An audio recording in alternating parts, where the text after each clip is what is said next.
بسم اللہ الرحمن الرحیم عن انس رضی اللہ تعالی عنہ ان النبی صلی اللہ علیہ وسلم رأى شیخا یحاذی بین ابنیہ قال ما بال ھذا قالوا نظر ان یمشی قال ان اللہ عن تعذیب ھذا نفسہ لغنی وامرہ ان یرکب۔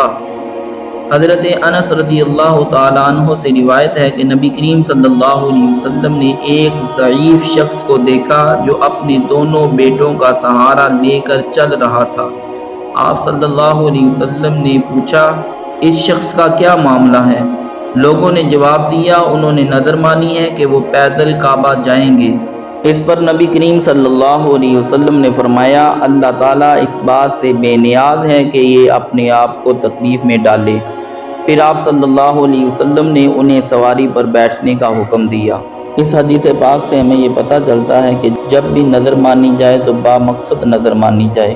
مثال کے طور پر بندہ کہتا ہے کہ اگر میرا فلاں کام پورا ہوگا تو میں اتنے روزے رکھوں گا یا اتنے دنوں کا اعتکاف کروں گا یا پھر اتنے مسکینوں کو کھانا کھلاؤں گا یا پھر فلاں چیز اللہ کی راہ میں صدقہ کروں گا وغیرہ وغیرہ۔ اللہ تعالیٰ ہمیں صحیح معنوں پر عمل کرنے کی توفیق عطا فرمائے۔